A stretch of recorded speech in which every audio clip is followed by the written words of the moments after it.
Chapter 15 On the Coiled Snake Mountain. The gods give secret help in the eagle's sorrow gorge. The thought horse is reined in. Journey to the West. Chapter 15 217. Monkey looked after the Tang priest as they headed west.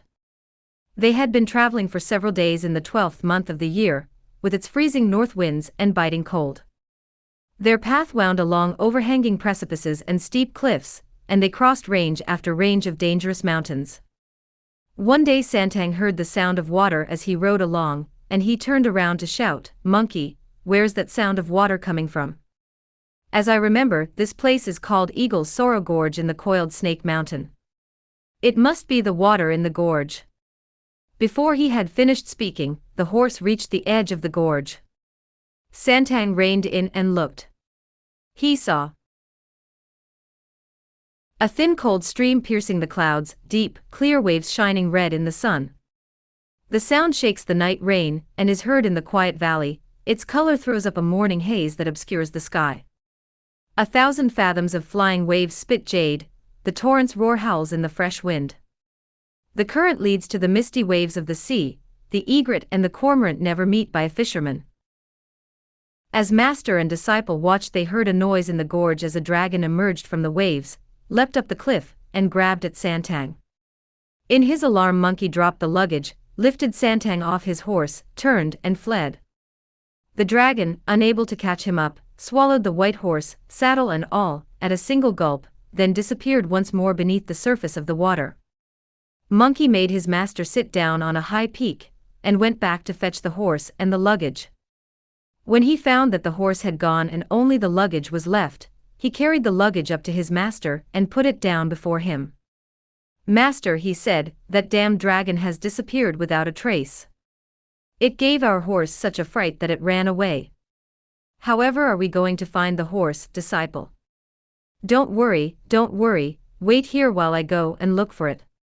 He leapt into the sky, whistling. Putting up his hand to shade his fiery eyes with their golden pupils, he looked all around below him, but saw no sign of the horse. He put his cloud away and reported, "Master, that horse of ours must have been eaten by the dragon. I can't see it anywhere." "Disciple," Santang protested, "how could that wretched creature have a mouth big enough to swallow a horse that size, saddle and all? I think the horse must have slipped its bridle in a panic and run into that valley. Go and have a more careful look." Journey to the West. Chapter 15 218. "You don't know about my powers," Monkey replied. "These eyes of mine can see what's happening 300 miles away, and within that range I can even spot a dragonfly spreading its wings. There's no way I could miss a big horse like that. But we'll never get across those thousands of mountains and rivers." As he spoke, his tears fell like rain. The sight of him crying was too much for Brother Monkey, who flared up and shouted, "Stop being such an imbecile, master. Sit there and wait while I find that wretch and make him give us back our horse." "You mustn't go," said Santang, grabbing hold of him. "I'm frightened that he'll come creeping out again and kill me this time. Then I'll be dead as well as the horse, and that would be terrible." This made Monkey angrier than ever, and he roared with a shout like thunder, "You're hopeless, absolutely hopeless. You want a horse to ride, but you won't let me go. This way you'll be sitting there looking at the luggage for the rest of your life." As he was yelling ferociously in a flaming temper, a voice was heard in the sky that said, "Don't be angry, great sage, stop crying, younger brother of the Tang Emperor. We are gods sent by the Bodhisattva Guanyin to give hidden protection to the pilgrim who is fetching the scriptures." At these words Santang immediately bowed, but Monkey said, "Tell me your names, you lot." "We are the 6 Dings, the 6 Jias, the revealers of the truth of the 5 regions, the 4 duty gods, and the 18 protectors of the faith. We shall take it in turns to be in attendance every day." "Who starts today?" "The Dings and Jias, the 4 duty gods, and the protectors of the faith will take turns. Of the revealers of the 5 regions, the gold-headed revealer will always be with you by day and by night." "Very well then," said Monkey, "all those of you who are not on duty may withdraw." The 16 heavenly generals, the duty god of the day, and the revealers of the truth will stay here to protect my master, while I shall go to find that evil dragon in the gorge and make him give our horse back." The gods all did as they were told, and Santang, now greatly relieved, sat on the cliff and gave Monkey detailed instructions. "There's no need for you to worry," said the splendid Monkey King as he tightened the belt round his brocade tunic, folded up his tiger skin kilt, grasped his cudgel, went to the edge of the gorge, and stood amid clouds and mist above the water. "Give us back our horse, Mud Loach, give us back our horse," he shouted. Now when the dragon had eaten Santang's white horse, it lay low in the stream, hiding its miraculous powers and nourishing its vital nature. When it heard someone shouting and cursing it and demanding the horse back, it was unable to hold back its temper. Leaping up through the waves, it asked, "How dare you make so free with your insults?" The moment he saw it, Monkey roared, "Don't go. Give us back our horse," and swung his cudgel at the dragon's head. Baring its fangs and waving its claws, the dragon went for him. It was a noble battle that the pair of them fought beside the ravine. The dragon stretched its sharp claws. Journey to the West. Chapter 15, 219. The monkey raised his gold-banded cudgel. The beard of one hung in threads of white jade, the other's eyes flashed like golden lamps. The pearls in the dragon's beard gave off a colored mist, the iron club in the other's hands danced like a whirlwind. One was a wicked son who had wronged his parents, the father, the evil spirit who had worsted heavenly generals. Both had been through trouble and suffering, and now they were to use their abilities to win merit. Coming and going, fighting and resting, wheeling and turning, they battled on for a very long time until the dragon's strength was exhausted and his muscles numb. Unable to resist any longer, it turned around, dived into the water, and lay low at the bottom of the stream. It pretended to be deaf as the Monkey King cursed and railed at it, and did not emerge again.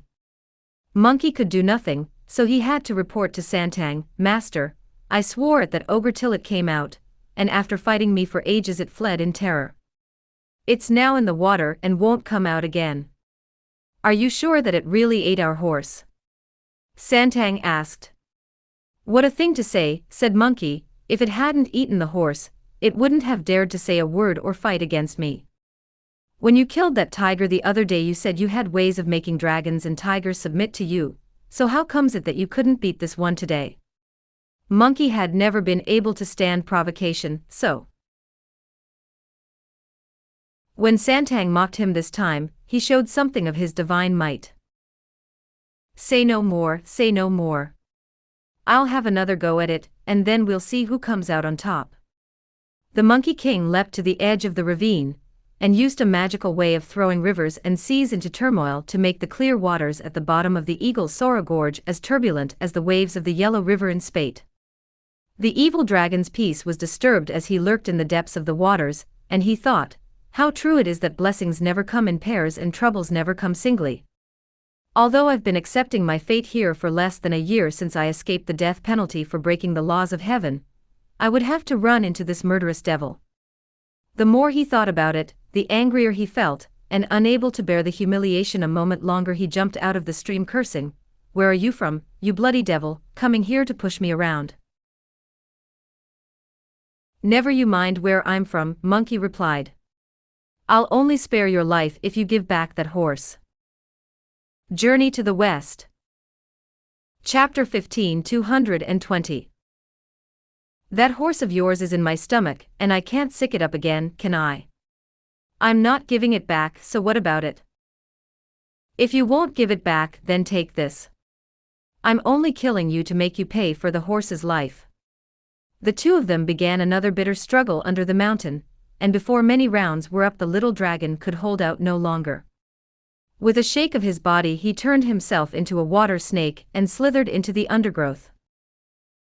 The Monkey King chased it with his cudgel in his hands, but when he pushed the grass aside to find the snake, the three gods inside his body exploded, and smoke poured from his 7 orifices. He uttered the magic word "Om," thus calling out the local tutelary god and the god of the mountain, who both knelt before him and reported their arrival. "Put out your ankles," Monkey said, while I give you 5 strokes each of my cudgel to work off my temper." The 2 gods kowtowed and pleaded pitifully, "We beg the great sage to allow us petty gods to report." "What have you got to say?" Monkey asked. "We didn't know when you emerged after your long sufferings, great sage," they said, "which is why we didn't come to meet you. We beg to be forgiven." "In that case," Monkey said, "I won't beat you, but I'll ask you this instead. Where does that devil dragon in the Eagle Sora Gorge come from, and why did he grab my master's white horse and eat it?" "Great sage, you never had a master," said the 2 gods, "and you were a supreme immortal with an undisturbed essence who would not submit to heaven or earth, so how does this master's horse come in?" "You two don't know that either," Monkey replied. "Because of that business of offending against heaven, I had to suffer for 500 years. Now I've been converted by the Bodhisattva Guanyin, and she's sent a priest who's come from the Tang Empire to rescue me. She told me to become his disciple and go to the Western Heaven to visit the Buddha and ask for the scriptures. As we were passing this way, we lost my master's white horse." "Ah, so that's what's happening," the gods said. "There never used to be any evil creatures in the stream, which ran wide and deep with water so pure that crows and magpies never dared to fly across it. This was because they would mistake their own reflections in it for other birds of their own kind, and often go plummeting into the water. That's why it's called Eagle's Sora Gorge.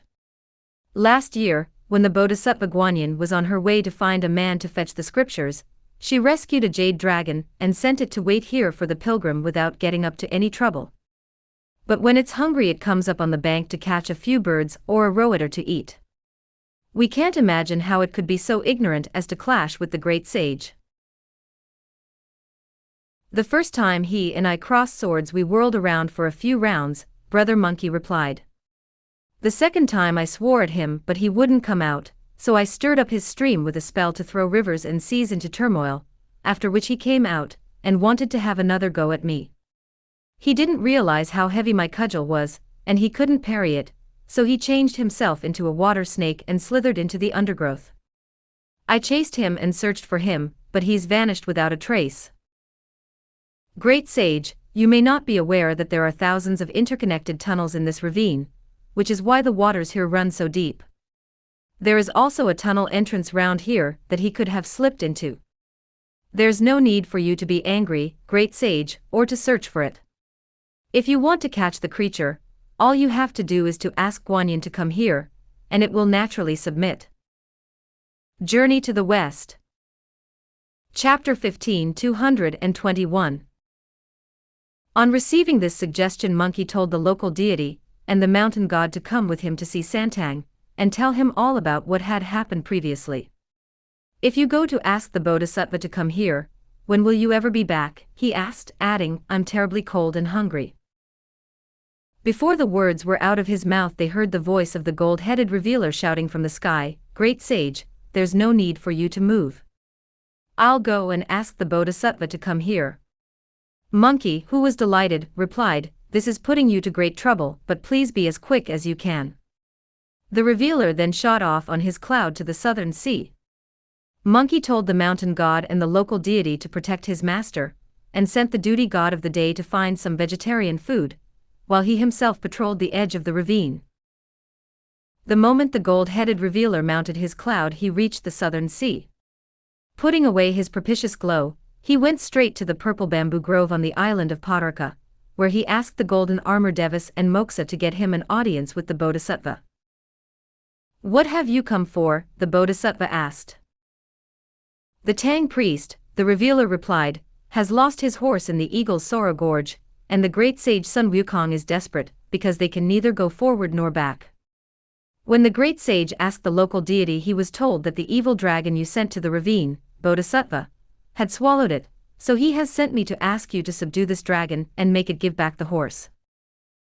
That wretched creature was the son of Ao Run, the dragon king of the Western Sea, whom his father reported for disobedience when he burned the palace jewels. The heavenly court condemned him to death for it, but I went myself to see the Jade Emperor and asked him to send the dragon down to serve the Tang priest as a beast of burden. Whatever made it actually eat the Tang priest's horse? I'd better go and look into it. The Bodhisattva descended from her lotus throne, left her magic cave, and crossed the southern sea, traveling on propitious light with the Revealer. There is a poem about it that goes: honey is in the Buddha's words that fill 3 stores of scripture. The Bodhisattva's goodness is longer than the Great Wall. The wonderful words of the Mahayana fill heaven and earth. The truth of the Prajna rescues ghosts and souls. It even made the golden cicada shed his cocoon once more, and ordered Xianzang to continue cultivating his conduct. Because the road was difficult at the Eagle's Sorrow Gorge, the dragon's son returned to the truth and changed into a horse. Journey to the West. Chapter 15, 222.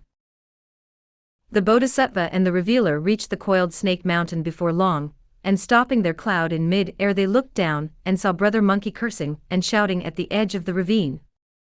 When the Bodhisattva told him to call Monkey over, the Revealer brought his cloud to land at the edge of the ravine. Instead of going to see Santang first, he said to Monkey, "The Bodhisattva's here." Monkey leapt straight into the air on his cloud and shouted at her at the top of his voice, "Teacher of the 7 Buddhas, merciful head of our religion, why did you think up this way of hurting me?" "I'll get you, you outrageous baboon, you red-bottomed ape," she replied. "I was at my wits' end 2 or 3 times over how to fetch that pilgrim, and I told him to save your life. But far from coming to thank me for saving you, you now have the effrontery to bawl at me." "You've been very good to me, I must say," retorted Monkey. "If you'd let me out to roam around enjoying myself as I pleased, that would have been fine. I was all right when you met me above the sea the other day, spoke a few unkind words, and told me to do all I could to help the Tang priest. But why did you give him that hat he tricked me into wearing to torture me with? Why did you make this band grow into my head? Why did you teach him that band-tightening spell? Why did you make that old monk recite it over and over again so that my head ached and ached? You must be wanting to do me in." The Bodhisattva smiled. "You monkey. You don't obey the commands of the faith, and you won't accept the true reward, so if you weren't under control like this you might rebel against heaven again, or get up to any kind of evil. If you got yourself into trouble as you did before, who would look after you? Without this monstrous head, you'd never be willing to enter our Yogacadan faith." "Very well then," Monkey replied, "let's call this object my monstrous head. But why did you send that criminal and evil dragon to become a monster here and eat my master's horse? Letting evil creatures out to run amok like that is a bad deed." "I personally asked the Jade Emperor to put the dragon here as a mount for the pilgrim," said the Bodhisattva. "Do you think an ordinary horse would be able to cross the thousands of mountains and rivers to reach the Buddha land on the Vulture Peak? Only a dragon horse will be able to do it. But he's so afraid of me that he's skulking down there and won't come out, so what's to be done?" Monkey asked. The Bodhisattva told the Revealer to go to the edge of the ravine and shout, "Come out, Prince Jade Dragon, son of the Dragon King Ao Run, to see the Bodhisattva of the Southern Sea," after which the offspring would emerge. The Revealer went to the edge of the gorge and shouted this twice. Immediately the young dragon leapt up through the waves, took human form, stepped on a cloud, and greeted the Bodhisattva in mid-air. "In my gratitude to you, Bodhisattva, for saving my life, I have been waiting here for a long time, but I have had no news yet of the pilgrim who is going to fetch the scriptures." The Bodhisattva pointed to Brother Monkey and said, "Isn't he the pilgrim's great disciple?" "He's my enemy," the young dragon replied when he looked at him. "I ate his horse yesterday because I was starving, so he used some powers of his to fight me till I returned exhausted and terrified, then swore at me so that I had to shut myself in, too frightened to come out. He never said a word about anyone fetching scriptures. You never asked me my name, so how could I have told you?" Monkey retorted. Journey to the West. Chapter 15, 223. "I asked you where are you from, you bloody devil, and you yelled, 'Never mind where I'm from, and give me back that horse.' You never so much as breathed the word Tang. You monkey, "You are so proud of your own strength that you never have a good word for anyone else," said the Bodhisattva. "There will be others who join you later on your journey, and when they ask you any questions, the first thing you must mention is fetching the scriptures. If you do that, you'll have their help without any trouble at all." Monkey was happy to accept instruction from her. The Bodhisattva then went forward, broke off some of the pearls from the dragon's head, soaked the end of her willow twig in the sweet dew in her bottle, sprinkled it on the dragon's body, and breathed on it with magic breath, shouted, and the dragon turned into the exact likeness of the original horse. "You must concentrate on wiping out your past sins," she told him, "and when you have succeeded, you will rise above ordinary dragons and be given back your golden body as a reward." The young dragon took the bit between his teeth, and her words to heart. The Bodhisattva told Sun Wukong to take him to see Santang, as she was returning to the southern sea. Monkey clung to her, refusing to let her go. "I'm not going," he said, "I'm not going. If the journey to the west is as tough as this, I can't possibly keep this mortal priest safe, and if there are many such more trials and tribulations, I'll have enough trouble keeping alive myself. How can I ever achieve any reward? I'm not going, I'm not going." "In the old days, before you had learned to be a human being," the Bodhisattva replied, "you were prepared to work for your awakening with all your power. But now that you have been delivered from a heaven-sent calamity, you have grown lazy. What's the matter with you? In our faith, to achieve nirvana you must believe in good rewards. If you meet with injury or suffering in future, you have only to call on heaven and earth for them to respond, and if you get into a really hopeless situation, I shall come to rescue you myself. Come over here, as I have another power to give you." The Bodhisattva plucked 3 leaves from her willow twig, put them on the back of Brother Monkey's head, and shouted, "Change," on which they turned into 3 life-saving hairs. "When the time comes and nobody else will help you," she said, "they will turn into whatever is needed to save you from disaster." After hearing all these fine words, Monkey finally took his leave of the all-merciful Bodhisattva, who went back to Padarka amidst scented breezes and colored mists. Monkey brought his cloud down to land, and led the dragon horse by the mane to see Santang.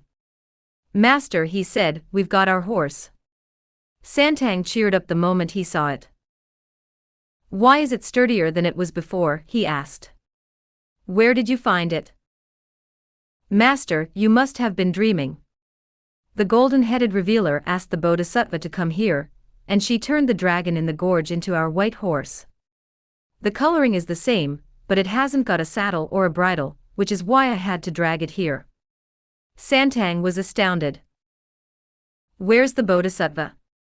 I must go and worship her," he said. "She's back in the southern sea by now, so don't bother," Monkey replied. Santang took a pinch of earth as if he were burning incense, knelt down, and bowed to the south. When he had finished, he got up and helped Monkey put their things together for the journey. Monkey dismissed the mountain god and the local deity. Journey to the West. Chapter 15, 224. Gave orders to the revealer and the duty gods, and invited his master to mount the horse. "I couldn't possibly ride it, it's got no saddle or bridle," his master replied, "but we can sort this out when we've found a boat to ferry us across the stream." "Master, you seem to have no common sense at all. Where will a boat be found in these wild mountains? This horse has lived here for a long time, and is bound to know about the currents, so you can ride him and use him as your boat." Santang had no choice but to do as Monkey suggested, and ride the horse bareback to the edge of the stream, while Monkey carried the luggage. An aged fisherman appeared upstream, punting a raft along with the current. As soon as he saw him, Monkey waved his hand and shouted, "Come here, fisherman, come here. We're from the east, and we're going to fetch the scriptures. My master is having some trouble crossing the river, so come and ferry him over." The fisherman punted towards them with all speed, while Monkey asked Santang to dismount and helped him on board the raft. Then he led the horse on and loaded the luggage, after which the fisherman pushed off and started punting with the speed of an arrow. Before they realized it, they had crossed the Eagle's Sorrow Gorge and were on the western bank. When Santang told Brother Monkey to open the bundle and find a few great Tang coins and notes to give the fisherman, the old man pushed his raft off from the shore with the words, "I don't want your money, I don't want your money," and drifted off into midstream. Santang was most upset, but could do nothing except put his hands together and thank him. "There's no need to thank him, Master," Monkey said. "Can't you see who he is? He's the water god of this stream, and I should be giving him a beating for not coming to welcome me. He should consider himself lucky to get off the beating. How could he possibly expect money too?" His master, who was only half convinced, mounted the saddleless horse once more and followed Monkey to join the main path, and then they hurried on towards the west. Indeed, the great truth landed on the opposite bank. The sincere heart and complete nature climbed Vulture Peak. As disciple and master went forward together, the sun slipped down in the west and evening drew in. Pale and ragged clouds. The moon dim over the mountains. As the cold frost fills the heavens, and the wind's howl cuts through the body. With the lone bird gone, the gray island seems vast. Journey to the West. Chapter 15, 225. Where the sunset glows, the distant mountains are low. In the sparse forests 1,000 trees moan. On the deserted peak a lonely ape screams. The path is long and bears no footprints. As the boat sails thousands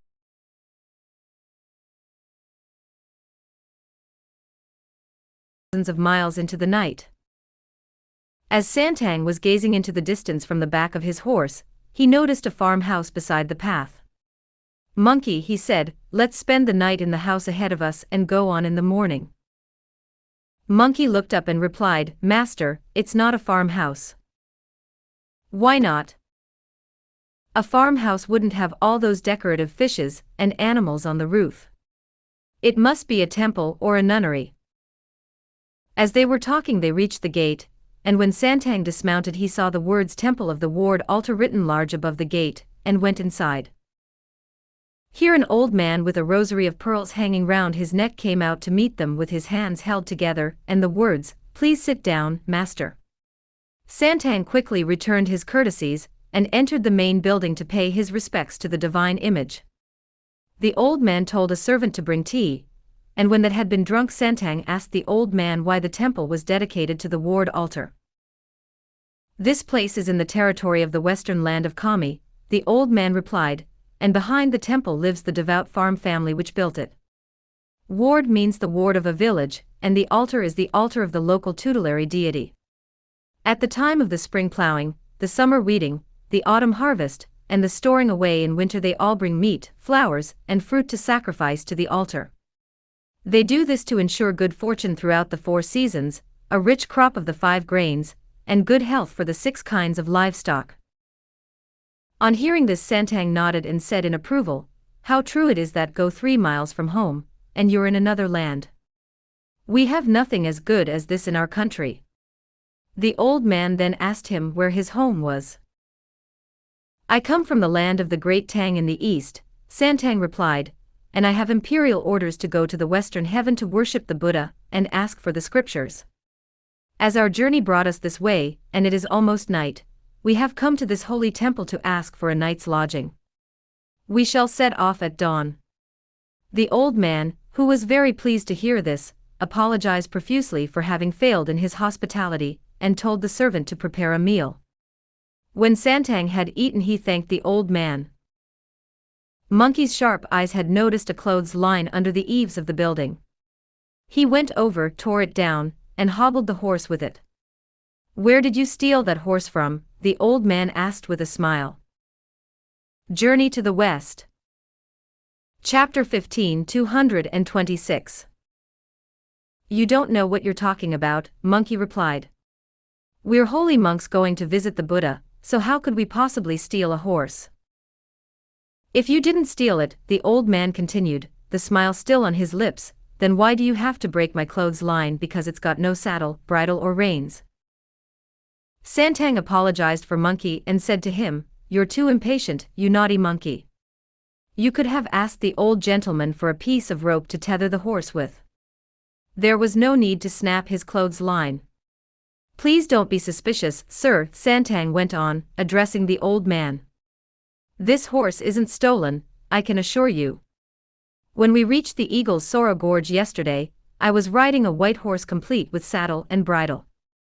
We did not know that there was an evil dragon in the stream, who had become a spirit, and this dragon swallowed my horse saddle, bridle and all, in a single gulp.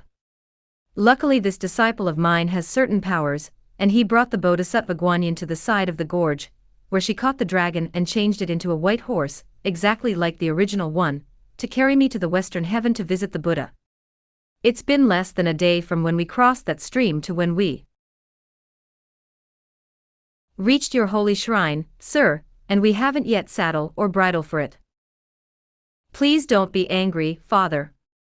I was only joking, the old man replied. I never thought your respected disciple would take it seriously. When I was young I had a bit of money, and I was fond of riding a good horse, but many years of troubles and bereavement have taken the fire out of me, and I've come to this miserable end as a sacristan looking after the incense. Luckily the benefactor who owns the farm behind here provides me with the necessities of life. As it happens, I still have a saddle and bridle. I was so fond of them in the old days that I have never been able to bring myself to sell them, poor as I am. Now that I have heard, Venerable Master, how the Bodhisattva saved the divine dragon and changed it into a horse to carry you, I feel that I must help too, so I shall bring that saddle and bridle out tomorrow for you to ride on. I beg you to be gracious enough to accept them.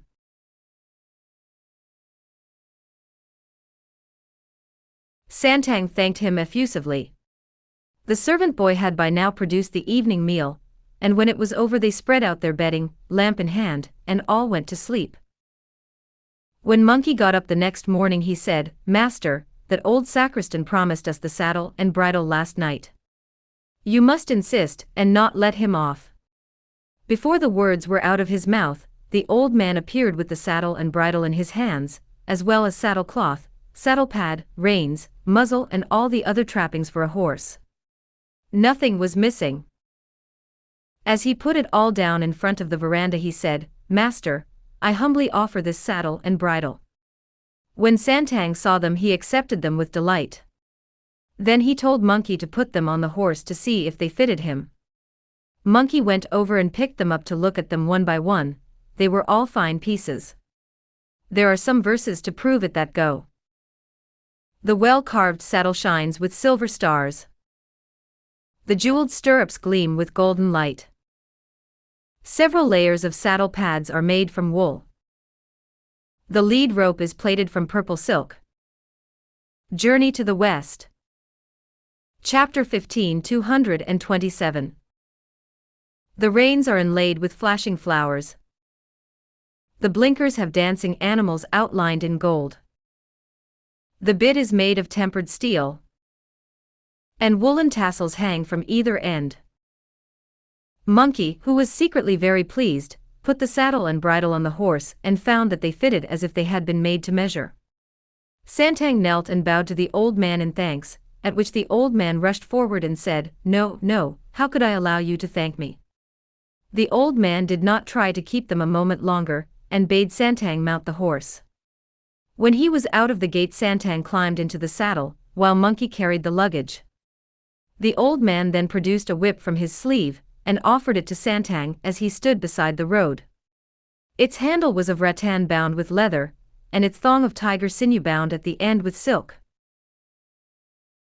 Holy monk, he said, I would also like to give you this as you leave. As Santang took it sitting on horseback, he thanked the old man for his generosity. As Santang was on the point of clasping his hands together to take his leave of him, the old man disappeared, and on turning round to look at the temple, the monk could see nothing but a stretch of empty land. He heard a voice saying in the sky, Holy monk, we have been very abrupt with you. We are the mountain god and the local deity of Padarka Island, and we were sent by the Bodhisattva Guanyin to give you the saddle and bridle. You two are now to make for the west as fast as you can, and not to slacken your pace for a moment. Santang tumbled out of the saddle in a panic, and worshipped the heavens, saying, "My eyes of flesh and my mortal body prevented me from recognizing you, noble gods, forgive me, I beg you. Please convey my gratitude to the Bodhisattva for her mercy." Look at him, kowtowing to the sky more often than you could count. The great sage Sun Wukong, the handsome Monkey King, was standing by the path overcome with laughter and beside himself with amusement. He went over and tugged at the Tang priest. "Master," he said, "get up. They're already much too far away to hear your prayers or see your kowtows, so why ever are you doing that?" "Disciple," Santang replied, "what do you mean by standing beside the path sneering at me, and not even making a single bow while I've done all those kowtows?" "You don't know anything," Monkey retorted. "A deceitful pair like that deserve a thrashing. I let them off out of respect for the Bodhisattva. That's quite enough, they couldn't expect me to bow to them too, could they? I've been a tough guy since I was a kid, and I don't bow to anyone. Even when I meet the Jade Emperor or the Supreme Lord Lao Zi, I just chant a na-ah, and that's all." "You inhuman beast," said Santang, "stop talking such nonsense. Get moving, and don't hold us up a moment longer." With that, Santang rose to his feet, and they set off to the west. The next 2 months' journey was peaceful, and they only met luoluas, huiwas, wolves, monsters, tigers, and leopards. The time passed quickly, and it was now early spring. They saw mountains and forests clad in emerald brocade as plants and trees put out shoots of green, and when all the plum blossom had fallen, the willows started coming into leaf. Master and disciple traveled along enjoying the beauties of spring, and they journey to the west. Chapter 15, 228. Saw that the sun was setting in the west. Santang reined in his horse to look into the distance, and in the fold of a mountain he dimly discerned towers and halls. "Wukong," he said, "can you see if there's anywhere we can go there?"